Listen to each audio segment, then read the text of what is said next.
Hello বন্ধুরা, good morning, welcome to my another blog. তো সকাল সকাল উঠে পড়েছি, উঠে মুখ টুক ধুয়ে ফ্রেশ হয়ে রেডি হয়ে গেছি। দাঁড়িয়েছিলাম একটু বাইরে বেলকনির দিকে, দেখছি প্রচুর বৃষ্টি পড়ছে। তো বৃষ্টি হয়তো থেমে যাবে 8:30 পৌনে 9টার মধ্যে। তো ছেলেকে নিয়ে যাব আমি এখন স্কুলে। তো স্কুলে টাইম হয়নি, ও শুয়ে আছে, ঘুমিয়ে থাক, ততক্ষণ আমি ওর টিফিন সব রেডি করে নিই, তারপরে ফ্রেশ ট্রেশ হয়ে ওকে তুলে দেবো।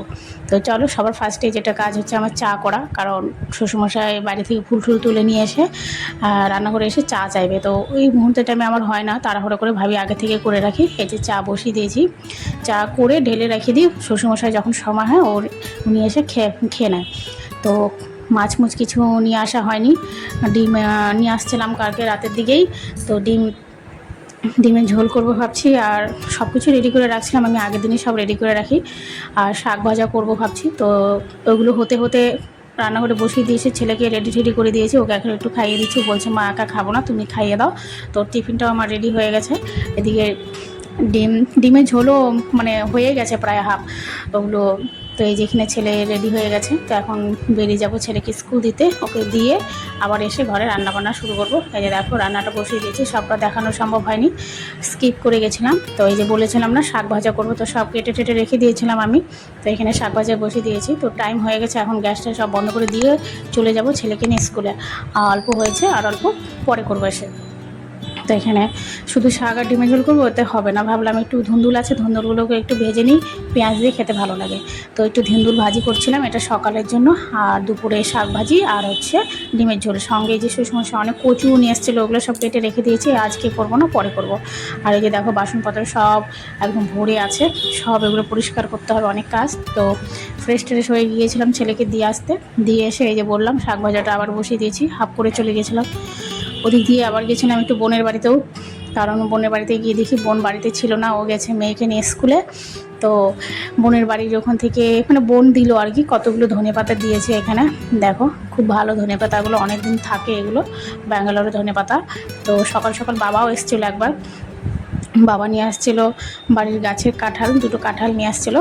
তো একটা কাঁঠাল আমি ভেঙে এখানে সব রেডি করে রাখছি, কারণ ছেলে ফ্রেশ ট্রেশ হয়ে ও গোটা কাঁঠাল দেখলেই নিজে খুব মানে ছোলাছুলির চেষ্টা করবে। তো তার আগে আমি সব রেডি করে রাখছি। এখানে আরেকটা কাঁঠাল আছে, দুটো কাঁঠাল দিয়েছিলো, তো একটা ভেঙে রেখেছি। আর এই যে এখানে আরেকটা কাঁঠাল দেখতে পাচ্ছ, দুটো। তো এটা আজকে মানে খাবো না, কালকে আর কি খাবো। তো সেটাই বলছিলাম যে 2টো কাঁঠাল দিয়ে গেছিলো বাবা সকাল সকাল। তো বাবা দিয়ে গেছিলো বাড়িতে, তো আবারও যাবো একটু বাবার ওখানে। তো এই যে বললাম শাক ভাজাটা হয়নি, হালকা হয়েছে, আবার একটু বসিয়ে দিয়েছি। এটা হয়ে গেলে এখন গ্যাস মানে মোটামুটি রান্নাবান্না আমার কমপ্লিট, গ্যাস বন্ধ করে দিয়ে এখন বেরোবো। আবার একটু বাবার ওখানে যাব আর কি, সে বাবার যেখানে থাকে সেখানে জায়গাটার নাম হচ্ছে ঠাকুরনগর। তো ওখানেই যাব। তো বাইরের এখন বৃষ্টিটা মোটামুটি কমে গেছে, ছাতা নিতে হবে না, যাই হোক বেঁচে গেছি। তো এখন বেরিয়ে যাব বাবার ওখান থেকে ঘুরে ঠুরে একবারে আসার সময় ছেলেকে নিয়ে চলে এসে ছেলেকে মানে খাওয়ানোর জন্য বসে গেছি। ওকে ভাত খাইয়ে দিচ্ছি। ওকে আমি খুব বেশি একটা নিজে হাতে খেতে দিই না, কারণ খাবার নষ্ট করে ভীষণ। আমি খাইয়ে দিলে মানে ঠিক মতন মানে খাই আর কি, পেটটা ভরে। তো এই যে বসে গেছে ও খেতে, সঙ্গে আমিও একটু খেয়ে নিচ্ছি। আমার খাওয়া তো একদমই মানে গুছানো না, মানে যা থাকে সবই নিয়ে অল্প অল্প করে। ডিম নিয়েছি, সাথে আবার মাছও নিয়েছি, মানে এটা আগের দিনের মাছ ছিল আর কি। তো বরকে এখনও খাইতে দিইনি, ওকে দেবো পরে, কারণ ও খেতে 4টা বাজাবে। তো ততক্ষণে আমি খাবারটা বেড়ে রেখে আমি নিজে খেয়ে ওকে শোয়াবো এখন দুপুরে। না শুলে পরে সন্ধ্যে 6টা থেকে ওর পড়া আছে, তখন উঠতে যাবে না, আবার একটু আগে থেকে শোয়াতে হবে। তো এই যে শুয়ে পড়েছি, দেখতে পাচ্ছ বিছনায়। তো বন্ধুরা দেখো, ছেলেকে নিয়ে বেডে চলে আসছি, যেহেতু এখনও 4টা বাজেনি, বদমাইশি করছে আর বলছে টিউশন যাবার সময় ওর খাবার লাগবে। এটা মানে রেগুলারের ঘুষ আর কি, দিতেই হবে ওকে, খাবার না দিলে টিউশন যাবে না বলছে। আমাকে আবার বলছে দিতেই হবে। আচ্ছা ঠিক আছে, দেবো, যখন যাবে তখন দেবো। শুয়ে বদমাশি ছেলে, বদমাশি শেষ হচ্ছে না। তো বন্ধুরা, ভিডিওটি তোমাদের দেখে কেমন লাগলো, ভালো লাগলো অবশ্যই চ্যানেলটিকে সাবস্ক্রাইব করো। আর টাটা বাই, রাধে রাধে।